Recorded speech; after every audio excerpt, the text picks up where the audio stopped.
हाँ दोस्तों, हम बात कर रहे थे ability and willingness to put in the hard work. हम बात कर रहे थे एनएसएस रेगुलर एक्टिविटी और 7 डेज कैंप के बारे में।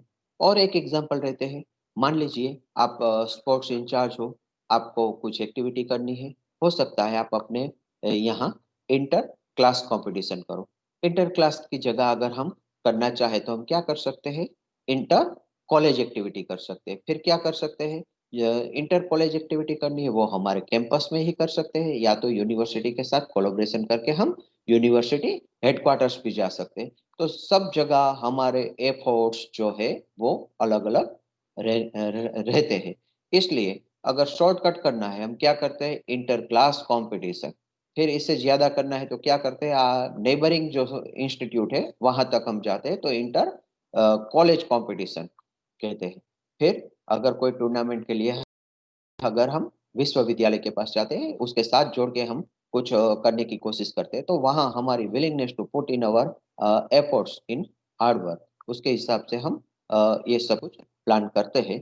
तो बीइंग ए फैकल्टी टीचर और लर्निंग रिसोर्स सेंटर रिप्रेजेंटेटिव और ऐसे फोलियो आपके पास है, फिजिकल इंस्ट्रक्टर, तो आपको ये सब कुछ सोचना है और आपके एफर्ट्स जो है वो मल्टी लेवल पे काम आए। उसके लिए आपको ये जो है आपकी एबिलिटी है, आपकी विलिंगनेस है, उसको हार्ड वर्क के लिए आपको लगानी है।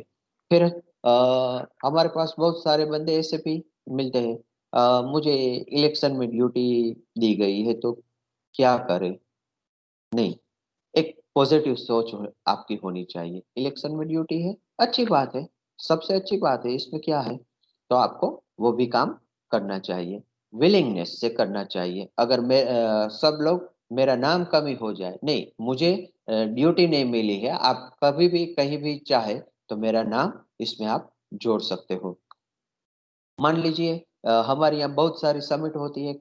समिट में अगर हमें वर्क ड्यूटी एलोकेशन होती है, फिर हम बोलते हैं कि यहाँ तो मुझे खामोखाम एलोकेट कर दिया। नहीं, हमारी विलिंगनेस कहीं ना कहीं हम अगर ड्यूटी करते हैं वहां से कुछ ना कुछ हम समझने की कोशिश करें, वहां से कुछ ना कुछ हम ग्रहण करने की कोशिश करें, तो वो हमारे करियर के लिए बहुत फायदेमंद हो सकता है। और विलिंगली कोई हमें फर्ज के तौर पे मजबूर करे उसकी जगह अच्छा है हम विलिंगली उसको एक्सेप्ट करें और इसके बारे में हम पॉजिटिवली सोचें। मैं और एक एग्जांपल आपको दे रहा हूँ। बहुत सारे हमारे यहाँ एजुकेशन इंस्टीट्यूट है जो बहुत पुराने हैं। आनंद में भी चरोतर एजुकेशन सोसाइटी एक ऐसा पुराना इंस्टीट्यूट है जिन्होंने 1904 में एस्टेब्लिश किया था और अभी रिसेंटली उन्होंने 100 ईयर्स कंप्लीट किए। मान लीजिए चरोतर एजुकेशन सोसाइटी ने अपने एम्प्लॉय को बुलाया और बताया कि आप विलिंगली कितना क्या काम करना चाहते हो, जिसे हम हमारे एस्टेब्लिशमेंट ईयर जो हमारा 100 ईयर्स है उसको सेलिब्रेट कर सके। तो विलिंगली आप बताओ आप क्या करेंगे। तो सबने बोला सर आप जो बताओ सेक्रेटरी प्रेसिडेंट को। नहीं, सेक्रेटरी प्रेसिडेंट ने बताया विलिंगली आप बताओ, 1 साल हम पूरा सेलिब्रेशन करने की कोशिश करेंगे, 1 साल में आप कितना आवर्स आप दे पाएंगे वो आप बताओ। किसी ने बोला 20 आवर देंगे, किसी ने बोला 100 आवर्स देंगे, किसी ने बोला साल में हर एक दिन का 1 आवर्स मान के चलिए तो हम 365 आवर्स देंगे। तो उन्होंने पूरा वो शेड्यूल बनाया जो आपकी विलिंगनेस है, जो आपको प्रदान करना है, और वो भी नॉन फाइनेंशियल, सिर्फ आपको अपना टाइम देना है। तो उसके हिसाब से एक डेटा सेट बनाई, इसका एनालाइज किया, उसके हिसाब से उन्होंने एक्टिविटी फ्रेम आउट की और वो activity 100 years 100 activities frame out की। और out of 100 activities more than 80,000 बच्चे ने पार्टिसिपेट किया। और इनमें से आनंद में चरोतर एजुकेशन सोसाइटी ने 8 Guinness world book record establish किए।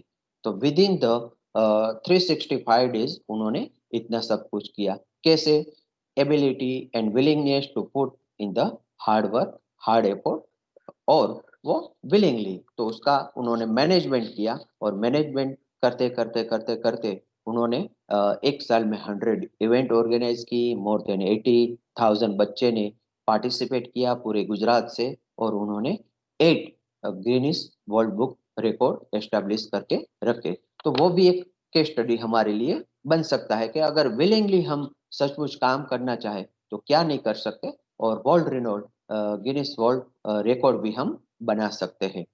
तो ये मैनेजमेंट और स्किल के बारे में बात थी। फिर मैं बात करने जा रहा हूँ ability to grasp new idea and knowledge. सबके पास क्या है, वर्क लोकेशन है, वर्क रिस्पॉन्सिबिलिटी है, उसका डेटा है। तो डेटा है, इसको इंफॉर्मेशन में हम किस तरीके से तब्दील करेंगे, information to knowledge, knowledge to new idea to innovation, innovation to success, and success more and more success. तो ये हमें सोचना पड़ेगा। अभी मान लीजिए आप कोई आंतरिक समिति में है, यानी कि इंटरनल कमिटी में है, इंटरनल कमिटी से आगे बढ़िए। अगर आप मेंबर से को कोऑर्डिनेटर बनिए, को कोऑर्डिनेटर है वहां से कोऑर्डिनेट कीजिए, एक इंटरनल समिति से इंडिपेंडेंट आप हैंडल कीजिए। फिर मल्टी लेवल कमिटी में आप जाइए, मल्टी लेवल कमिटी से आप और आगे बढ़िए। क्या करेंगे, आप सेंट्रल कमिटी तक जाएंगे, सेंट्रल कमिटी से और आगे बढ़िए, कहाँ तक आप जाएंगे, यूनिवर्सिटी तक जाएंगे। वहां से आगे बढ़िए, कहाँ तक जाएंगे, जोन तक जाएंगे। तो ये पूरा आप ability to grasp new ideas and knowledge, data information, knowledge sharing, data information, again sharing data information and knowledge, आप ट्रांसफॉर्म कीजिए डेटा को इंफॉर्मेशन में, इंफॉर्मेशन को नॉलेज में, और सब इंटरनल से शुरू करके आप आगे बढ़िए। अभी मान लीजिए आपके ऑर्गेनाइजेशन बहुत सारी एक्टिविटीज करते हैं, और आप एक ऑर्गेनाइजेशन में वर्क कर रहे हो, वहाँ एक सेमिनार कंडक्ट करना है, सेमिनार कंडक्ट करना है, इसकी मीटिंग आज चल रही है, और मान लीजिए, और वो मीटिंग में आपको अपने व्यू प्रेजेंट करने हैं कि हमें कौन से टॉपिक पे सेमिनार करना चाहिए, या कौन से डिपार्टमेंट को रिस्पॉन्सिबिलिटी दे, और किस तरीके से हम नेशनल लेवल या स्टेट लेवल सेमिनार कंडक्ट करें। तो उस वक्त आपको सोचना है, क्या सोचना है, न्यू आइडियाज, और आपके पास डेटा है, इंफॉर्मेशन है, तो उसमें आपको ऐसे एफर्ट लगाने हैं जहां से मैक्सिमम नॉलेज गेन होके वापस आए। अभी मान लीजिए हमें तय करना है कि साल में 2 ही नेशनल सेमिनार करने हैं, तो कौन से डिपार्टमेंट को हम रिस्पॉन्सिबिलिटी दें और कौन से टॉपिक तय करें। तो आप अगर यूजर मैनुअल से वाकिफ है नेक में, तो उसमें आप देखिए IQAR अगर आप फाइल कर रहे हैं, आपकी रिस्पॉन्सिबिलिटी, या कभी भी आपने उसमें वर्क किया है, या आपने देखा है, तो उसमें देखिए बहुत सारे इम्पोर्टेंस है, ऐसे टॉपिक इसमें दिए गए। मान लीजिए अभी IPR का एक टॉपिक है, IPR पे अगर आप सेमिनार या वर्कशॉप कंडक्ट करते हो, तो उसके मल्टीटास्किंग है, बहुत सारी जगह ऐसी है जहां उसको मल्टीटास्क बेस पे आप इसको एनकेस कर सकते हो। तो अगर ये समिति में आप एक सुझाव देते हो कि सर मेरा ये मानना है कि अगर ऐसा टॉपिक रखते हैं तो हम मैक्सिमम पार्टिसिपेशन भी कवर कर पाएंगे, और इतनी जगह ये हमें हेल्पफुल भी रहेगा, तो स्पेसिफिक टॉपिक की जगह हम क्या कर सकते हैं, मल्टीपल ऐसे सब्जेक्ट या टॉपिक चूज करके हम आगे बढ़ सकते हैं। तो एक आपका आइडिया था, क्या आइडिया था कि मैक्सिमम इसको कन्वर्ट करना है, और मैक्सिमम पार्टिसिपेशन करवाना है, या फिर मैक्सिमम इसमें से हमें आउटपुट लेना है। तो आप ऐसे सोच सकते हो, और अपने जो विचार है वो इंटरनल समिति से लेके अपने प्राचार्य तक, या यूनिवर्सिटी जो भी आपको रिस्पॉन्सिबिलिटी दे रही है, इसमें आप रख सकते हो। तो क्या होगा, इससे फायदा होगा। तो single task based nothing, but multitask based अगर आप वर्क कर रहे हो, तो इसके लिए आपको और आपके साथ जुड़े सब स्टेक होल्डर को एक बेनिफिट मिल सकता है। हमारे यहाँ लर्निंग रिसोर्स इंचार्ज है मैडम, वो बताती थी कि सर हम कुछ ऐसा नया क्या कर सकते हो। तो मैंने बोला आप बहुत कुछ नया कर सकते हो, तो अभी लॉकडाउन में हम नया क्या कर सकते हैं। तो लॉकडाउन में अगर नया आपको करना है, तो यहाँ लाइब्रेरी में तो बच्चे अभी नहीं आ रहे हैं, तो आप ऐसा कर सकते हो, ह्यूमन लाइब्रेरी, ह्यूमन लाइब्रेरी में अगर बुक रिव्यू ह्यूमन लाइब्रेरी के तौर पे अगर हम कंडक्ट कर सकते हैं, तो एक नई पहल होगी। तो उन्होंने किया, बहुत अच्छी तरीके से किया। फिर मान लीजिए हम यहाँ, हमारे यहाँ मीटिंग रखते हैं, फॉर्मल भी मीटिंग हो सकती है, इनफॉर्मल भी मीटिंग हो सकती है, तो आप आइडिया दीजिए कि अभी ये SOP हमें मेंटेन करनी है और मीटिंग भी करनी है, तो क्यों ना हम कॉफी टेबल मीट करते हैं। तो इसका एक कॉन्सेप्ट है, जैसे कॉफी टेबल बुक एक स्पेशल बुक है, वैसे ही हम कॉफी टेबल मीट ऑर्गेनाइज कर सकते हैं। तो आप डेफिनेटली अपने जो विचार है, न्यू आइडियाज है, आपका जो नॉलेज है, वो आप शेयर कीजिए अपने कलीग्स के साथ, अपने अथॉरिटी के साथ, और इनमें से आपको भी बेनिफिट मिलेगा और अपने इंस्टीट्यूट को भी बेनिफिट मिलेगा। तो आप नया कुछ सोचने की कोशिश कीजिए। फिर एक बात हम करते हैं, सेंस ऑफ रिस्पॉन्सिबिलिटी। ये सब में है, फिर भी हमें क्रिटिकली सोचना है। किस तरीके से सोचना है? Responsibility towards our stakeholders. Stakeholders की जब हम बात करते हैं एजुकेशन इंस्टीट्यूट में, हमारे बहुत सारे स्टेक होल्डर हैं। सबसे पहले जिसे हम प्राइमरी स्टेक होल्डर कहते हैं, हमारे स्टूडेंट है। तो रिस्पॉन्सिबिलिटी टुवर्ड्स आवर स्टूडेंट हमारी एक उत्तरदायित्व है। रिस्पॉन्सिबिलिटी टुवर्ड को वर्कर, यानी कि एक टीचर की दूसरे टीचर के साथ। Responsibility toward subject wise teacher का पीयर से, उसके प्रति ये भी हो सकती है। एचओडी के साथ भी हो सकती है, प्रिंसिपल के साथ भी हो सकती है, वाइस प्रिंसिपल के साथ भी हो सकती है। अगर कॉलेज मैनेजमेंट रन कर रहा है, मैनेजमेंट के साथ भी हो सकती है। अगर गवर्नमेंट कॉलेज है तो हमारा उत्तरदायित्व है, मैनेजमेंट गवर्नमेंट कर रही है। फिर हमारा उत्तरदायित्व है स्टेक होल्डर, यानी कि बैंक के साथ, यूनिवर्सिटी के साथ, सिस्टर इंस्टीट्यूशन के साथ। एक ही कैंपस में हमारी नेबर इंस्टीट्यूट है, सिस्टर इंस्टीट्यूट है, उसके साथ, फिर यूनिवर्सिटी के साथ। तो ये सब हमारी सेंस ऑफ रिस्पॉन्सिबिलिटी में होना चाहिए। अगर एक काम करने से उसकी इम्पैक्ट हमारे कितने स्टेक होल्डर तक जा सकती है, अगर एक काम ना करने से इसकी वाइड इम्पैक्ट हो रही है, तो हमें ऐसे टाइम मैनेजमेंट करना है जिससे ये बहुत सारे स्टेक होल्डर को बेनिफिट हो। तो जब भी हम टाइम मैनेजमेंट करेंगे तो सेंस ऑफ रिस्पॉन्सिबिलिटी रख के टाइम मैनेजमेंट करेंगे। टाइम मैनेजमेंट में भी हम क्लासिफिकेशन करेंगे, क्या इम्पोर्टेंट है, क्या इमीडिएट है, क्या इम्पोर्टेंट एंड इमीडिएट है, और किसमें हम बाद में काम कर सकते हैं, जिसके लिए अभी डेडलाइन है फिर भी हम कल पे छोड़ सकते हैं, एक दो दिन बाद कर सकते हैं। तो ये सब कुछ आपको एज ए रिस्पॉन्सिबल सिटीजन आपको सोचना है। और फिर मान लीजिए आप एग्जाम कंडक्ट कर रहे हो जिसमें आप सुपरवाइजर हो, आपकी एक रिस्पॉन्सिबिलिटी सेंस होनी चाहिए। फिर आप सीनियर सुपरवाइजर हो, आपकी एक रिस्पॉन्सिबिलिटी सेंस होनी चाहिए। मान लीजिए आप रिलीवर हो, तो आपको सबको किस तरीके से रिलीव करवाना है, सब जगह एक ऐसे टाइम पंक्चुअल मैनेजमेंट करना है विथ सेंस ऑफ रिस्पॉन्सिबिलिटी। तो हमारे ऑर्गेनाइजेशन में बहुत सारे आयाम ऐसे हैं जहां आपको सेंस ऑफ रिस्पॉन्सिबिलिटी के साथ पेश आना है। मान लीजिए आप करिकुलर डेवलपमेंट समिति के सदस्य हो, वहां आपको क्या इनपुट देना है। मान लीजिए आप अभ्यास समिति जो है उसके अलावा रिसर्च बोर्ड के भी सभ्य हो, वहां आपको क्या करना है। मान लीजिए आपके वहाँ पीजी बोर्ड है और इंटरनली कोई ऐसे मैकेनिज्म है, तो वहाँ इंटरडिसिप्लिनरी सब्जेक्ट के लिए आप समिति में हो, वहां आपको क्या प्रदान करना है, किस तरीके से। फिर हमारा जो आउटकम्स मिलता है वो तीन तरीके से हमें आउटकम्स मिलता है। एक हमारा कोर्स स्पेसिफिक आउटकम्स मिलता है, एक हमारा सब्जेक्ट स्पेसिफिक आउटकम्स मिलता है, और जो आज का यूनिट है उसका स्पेसिफिक भी आउटकम्स हो सकता है। तो ये सब के बारे में सेंस ऑफ रिस्पॉन्सिबिलिटी से हमें सोचना है और हमारे स्टेक होल्डर को सेटिस्फाई करने की हमें कोशिश करनी पड़ेगी। तो आप ये बहुत सारे एग्जाम्पल हम रह सकते हैं, लेकिन widely university examination, university syllabus में जहन में रखिए। फिर मान लीजिए आपकी कोई रिस्पॉन्सिबिलिटी ऐसी है जो यूनिवर्सिटी आपको दे रही है। मान लीजिए कोई सिस्टर इंस्टीट्यूट है, बिल्डिंग उसका रहेगा और आपको वहां जाके एग्जाम कंडक्ट करनी है। मान लीजिए हमारे यहाँ बहुत सारी एग्जाम कंडक्ट नेशनल लेवल पे हो रही है, वहां आपको डेप्यूट किया जा सकता है। मान लीजिए कोई स्टेट एलिजिबिलिटी है, वहां आपको डेप्यूट किया जा सकता है।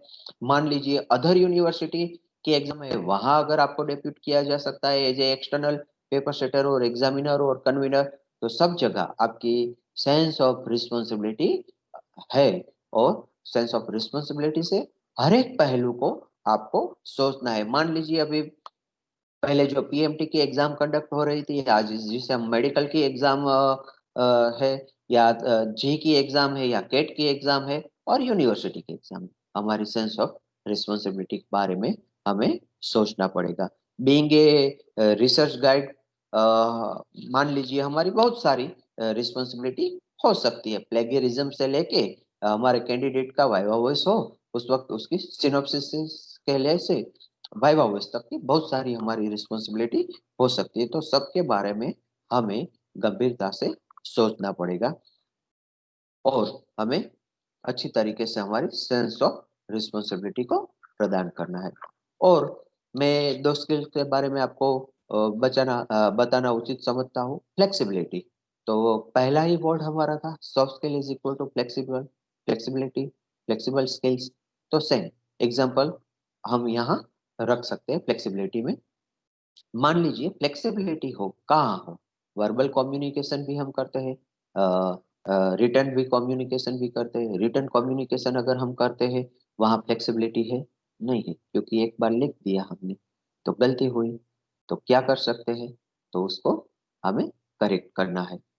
वर्बल कम्युनिकेशन, सॉरी मैं ये भूल गया, सॉरी करके हम बात करते हैं। लेकिन जो रिटर्न कम्युनिकेशन है इसमें फ्लेक्सिबिलिटी, मैं आपको एक एग्जांपल दे रहा हूँ।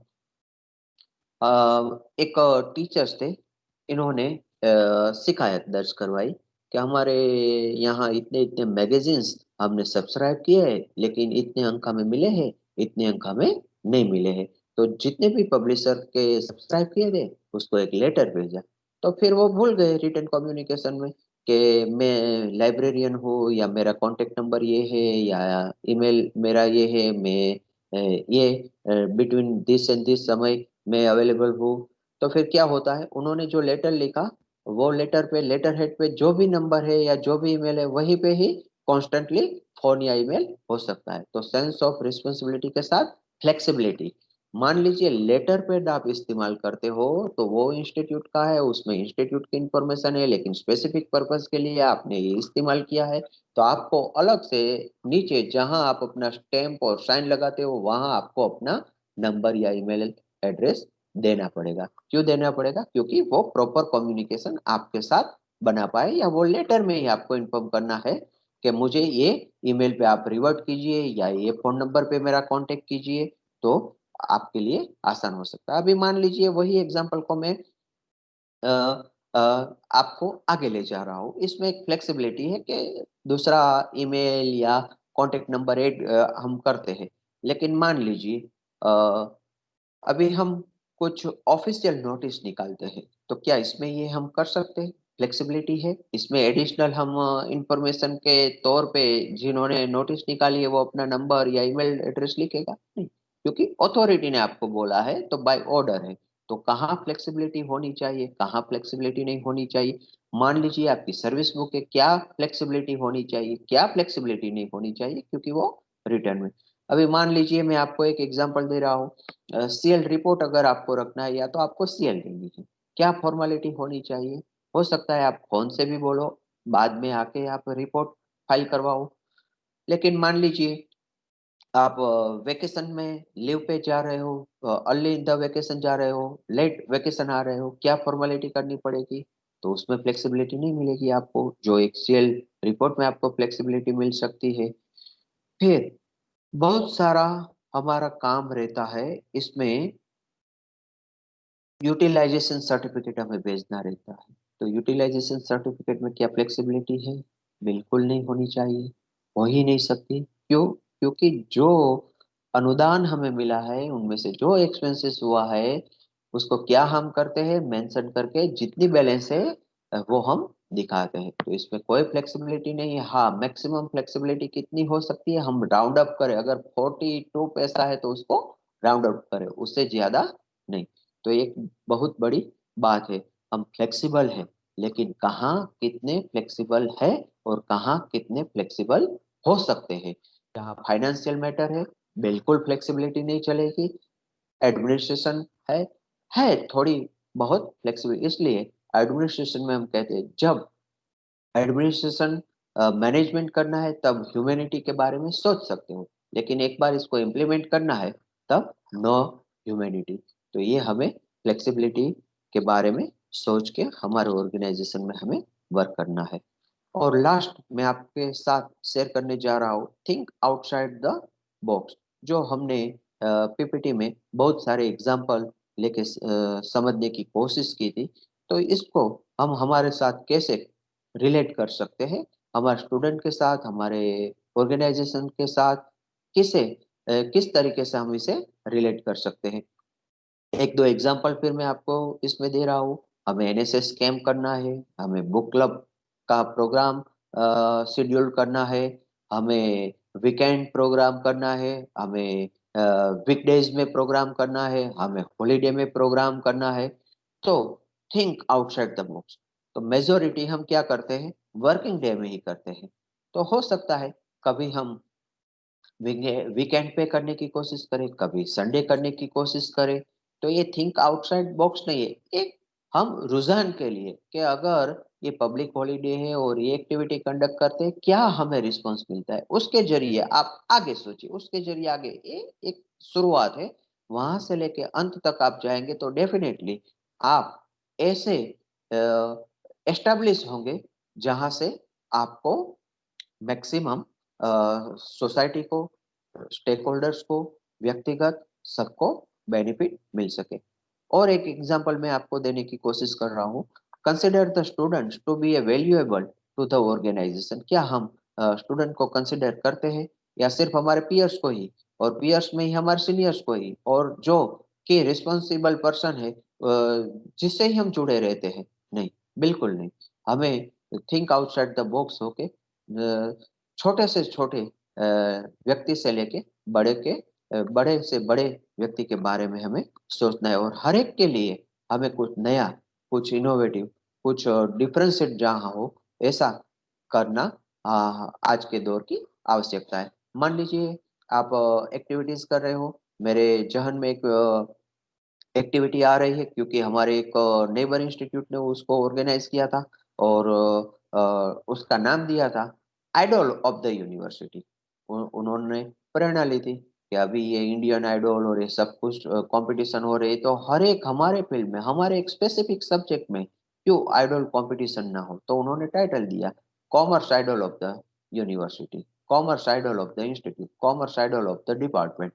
तो सरदार पटेल यूनिवर्सिटी में करीबन 4 to 5 years पहले एक्टिविटी प्रीम आउट हुई थी। इनमें 3 चरण रखे गए थे। एक इनोवेटिव थी, तो यूनिवर्सिटी भी वो इंस्टीट्यूट के साथ जुड़ी, और इंस्टीट्यूट काफी इंस्टीट्यूट के साथ जुड़ा, और आज तक का उसका रिकॉर्ड रहा है कि जो कॉमर्स आइडल बच्चा बनता है वो हमारे एकेडमिक फील्ड में नेट और स्लेट या जूनियर रिसर्च फेलोशिप की जो एग्जाम रहती है, वो आसान तरीके से वो क्रैक कर जाता है।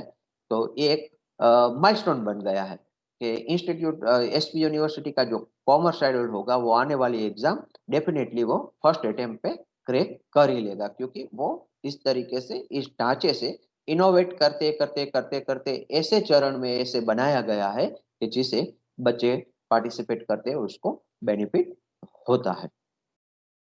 फिर नंबर ऑफ सेल और नंबर ऑफ कमिटी में नंबर ऑफ अपॉर्चुनिटी हो सकती है। तो should have cell have with big opportunity और नॉट, ये भी हमें सोचना है, वो क्रिटिकली सोचना है, और थिंक आउटसाइड द बॉक्स जाके हमें सोचना है। फॉर क्रिएटिविटी के लिए भी मान लीजिए आपके पास कोई फोलियो है जिसमें बच्चे को आपको पार्टिसिपेट करवाना है, उसका अगर डिबेट है, इसका अगर टॉपिक रखना है, तो क्या टॉपिक रखेंगे? इलोक्यूशन है, क्या टॉपिक रखेंगे? तो मान लीजिए एक आप देख के कोशिश कीजिए ये कितना कामयाब हो सकता है। मान लीजिए कुछ ऐसा टॉपिक है, मान लीजिए अभी कोरोना की इकोनॉमी पे इम्पैक्ट क्या है, इसके बारे में अगर हम पैनल डिस्कशन या फिर कुछ करने की कोशिश करते, कितने बच्चे हमारे साथ रिलेट हो पाएंगे। लेकिन उसकी जगह अगर हमने टॉपिक रखा होता last page of my notebook, हमारी नोटबुक नो छेल्लो पन्नो, last page of my notebook, कितने सारे बच्चे हमारे साथ रिलेट करेंगे। अगर हमको उनसे बुलवाना ही है, अगर हमको उनसे लिखवाना ही है, तो क्यों ना ऐसे टॉपिक हम उनको दे जिससे मैक्सिमम बच्चे हमारे साथ जुड़ पाए। तो जब भी आप टॉपिक इलोक्यूशन हो या कोई भी स्पर्धा हो जिसका अगर आपको टॉपिक तय करना है, तो ऐसे टॉपिक तय कीजिए, थिंक आउटसाइड द बॉक्स होकर तय कीजिए, जिससे मैक्सिमम आपके साथ जुड़ पाए और जुड़ने की कोशिश कर पाए। मान लीजिए अभी मॉक पार्लियामेंट कंडक्ट करते हैं, तो क्या सिर्फ लॉ ही कॉलेज कर सकती है? बिल्कुल नहीं। मुझे याद है अभी 2 साल पहले चांगा यूनिवर्सिटी ने मैनेजमेंट और एजुकेशन डिपार्टमेंट ने मॉक पार्लियामेंट रन की थी।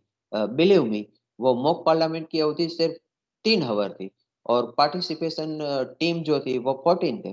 फिर भी उसके क्वेश्चन आंसर सेशन जो थे उस वक्त जितनी टीम ने पार्टिसिपेट किया था उससे ज्यादा कई टीम ने अपने आप सेल्फ मोटिवेट होके इमीडिएटली वहां प्रस्ताव लाने की और क्वेश्चन आंसर सेशन में भाग लेने की कोशिश की थी। और वो मॉक पार्लियामेंट जिसका निर्धारित समय सिर्फ 3 आवर्स था, उसकी जगह वो चलते चलते चलते चलते चलते मोर देन 8 आवर हुई। तो एक टॉपिक ऐसा था और कुछ उन्होंने ऐसी सोच लगाई कि जिससे मैक्सिमम बच्चे अपने प्रस्ताव से लेके ये पूरी प्रोसीजर के साथ जुड़ पाए और इसका बेनिफिट सोसाइटी को हो और हर एक स्टूडेंट को हो। तो हम भी ऐसा सोच सकते हैं। और जब भी हम सोच रख के कुछ करने की कोशिश करें, तब हम एक स्मार्ट शब्द को भी साथ में रखें, जो स्पेसिफिक हो, मेजरेबल हो, अटेंडेबल हो, रियलिस्टिक हो और टाइम बाउंड हो। तो हमारे गोल भी कैसे होने चाहिए? स्मार्ट होने चाहिए। तो ये सब कुछ हम हमारे साथ रख के कुछ ना कुछ हमारे इंस्टीट्यूट के लिए करने की कोशिश करेंगे, तो मुझे पूरा विश्वास है हम अच्छी तरीके से हमारे ऑर्गेनाइजेशन के लिए कुछ कर पाएंगे और हमारी स्किल का डेवलपमेंट होगा, हमारे बच्चे की स्किल का भी डेवलपमेंट होगा, जिससे ज्यादा से ज्यादा हर एक स्टेक होल्डर को लाभ होगा। फिर से आप हमारे साथ जुड़े, इसके लिए मैं आप सभी का धन्यवाद प्रकट करता हूँ और खास करके यूजीसी एचआरडीसी का भी धन्यवाद प्रकट करता हूँ। Thank you one and all.